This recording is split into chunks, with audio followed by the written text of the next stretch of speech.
took office, I committed to fixing this broken immigration system. And I began by doing what I could to secure our borders. Today, we have more agents and technology deployed to secure our southern border than at any time in our history. And over the past 6 years, illegal border crossings have been cut by more than half. Although this summer there was a brief spike in unaccompanied children being apprehended at our border, the number of such children is now actually lower than it's been in nearly 2 years. Overall, the number of people trying to cross our border illegally is at its lowest level since the 1970s. Those are the facts. Meanwhile, I worked with Congress on a comprehensive fix. And last year, 68 Democrats, Republicans, and independents came together to pass a bipartisan bill in the Senate. It wasn't perfect. It was a compromise. But it reflected common sense. It would have doubled the number of Border Patrol agents while giving undocumented immigrants a pathway to citizenship if they paid a fine, started paying their taxes, and went to the back of the line. And independent experts said that it would help grow our economy and shrink our deficits. Had the House of Representatives allowed that kind of bill, a simple yes or no vote, it would have passed with support from both parties. And today it would be the law. But for a year and a half now, Republican leaders in the House have refused to allow that simple vote. Now, I continue to believe that the best way to solve this problem is by working together to pass that kind of common sense law. But until that happens, there are actions I have the legal authority to take as president, the same kinds of actions taken by Democratic and Republican presidents before me, that will help make our immigration system more fair and more just. Tonight, I'm announcing those actions. First, we'll build on our progress at the border with additional resources for our law enforcement personnel, so that they can stem the flow of illegal crossings and speed the return of those who do cross over. Second, I'll make it easier and faster for high-skilled immigrants, graduates, and entrepreneurs to stay and contribute to our economy, as so many business leaders have proposed. Third, we'll take steps to deal responsibly with the millions of undocumented immigrants who already live in our country.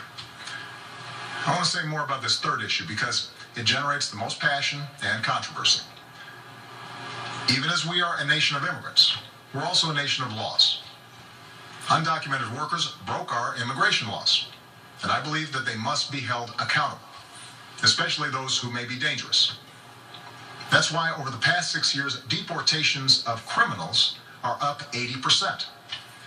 And that's why we're going to keep focusing enforcement resources on actual threats to our security. Felons, not families.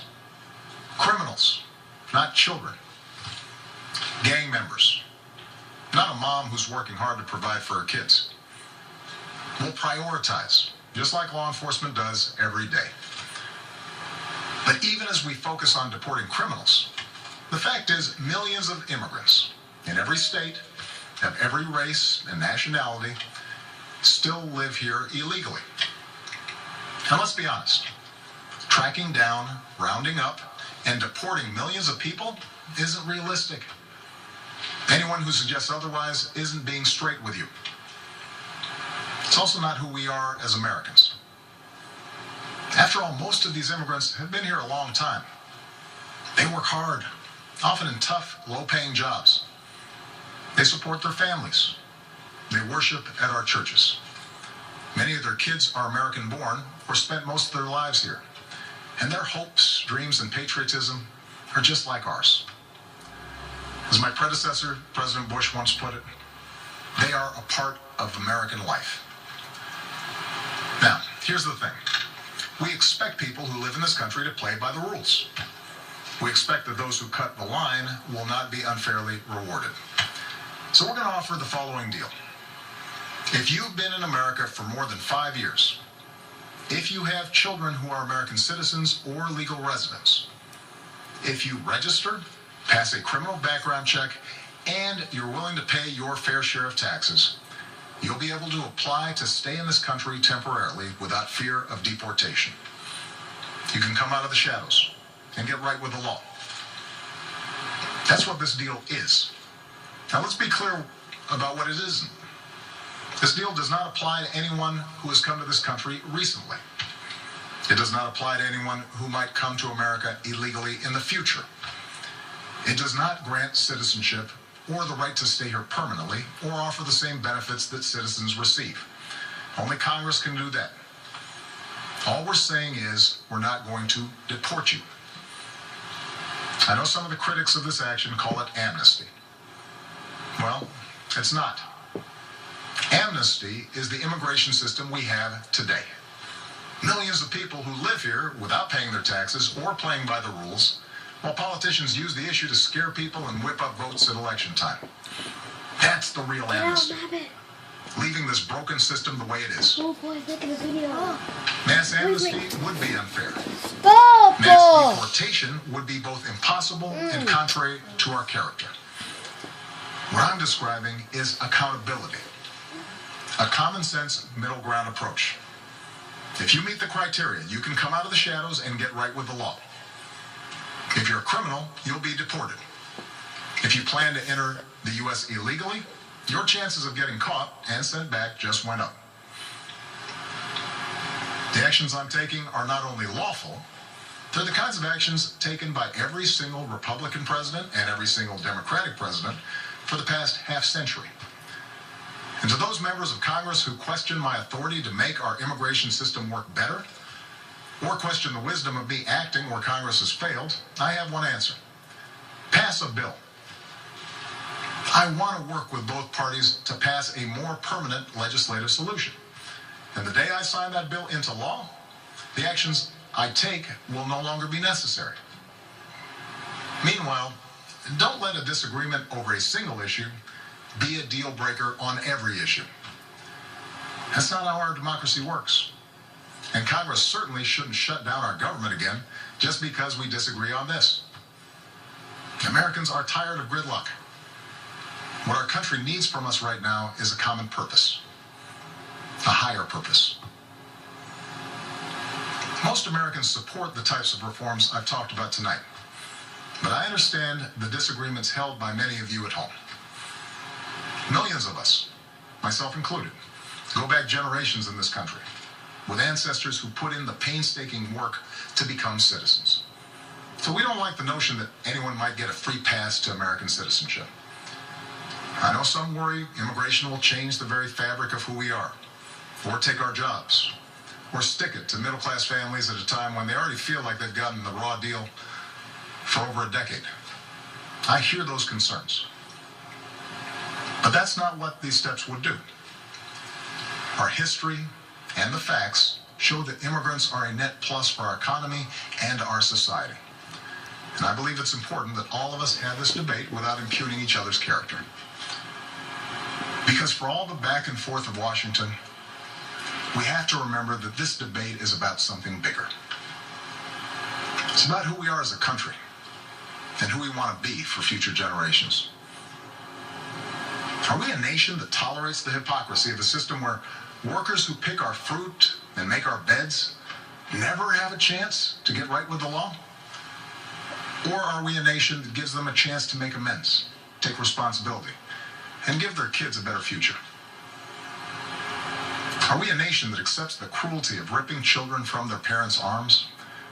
Or are we a nation that values families and works together to keep them together? Are we a nation that educates the world's best and brightest in our universities only to send them home to create businesses in countries that compete against us? Or are we a nation that encourages them to stay and create jobs here, create businesses here, create industries right here in America? That's what this debate is all about. We need more than politics as usual when it comes to immigration. We need reasoned, thoughtful, compassionate debate that focuses on our hopes, not our fears. I know the politics of this issue are tough, but let me tell you why I have come to feel so strongly about it. Over the past years, I've seen the determination of immigrant fathers who worked 2 or 3 jobs without taking a dime from the government, and at risk any moment of losing it all, just to build a better life for their kids. I've seen the heartbreak and anxiety of children whose mothers might be taken away from them just because they didn't have the right papers. I've seen the courage of students who, except for the circumstances of their birth, are as American as Malia or Sasha.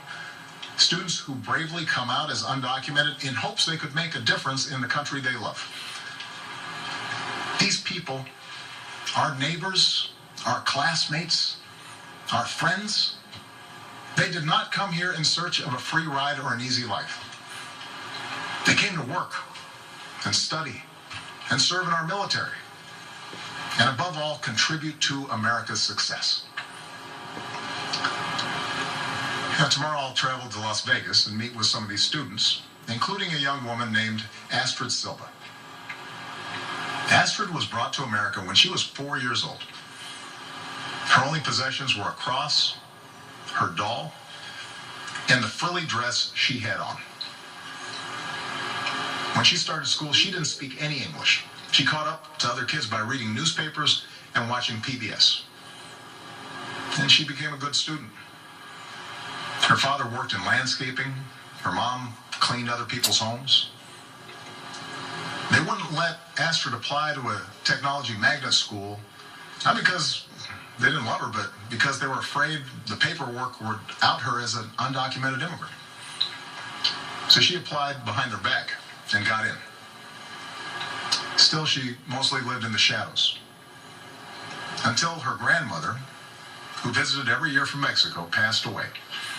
And she couldn't travel to the funeral without risk of being found out and deported.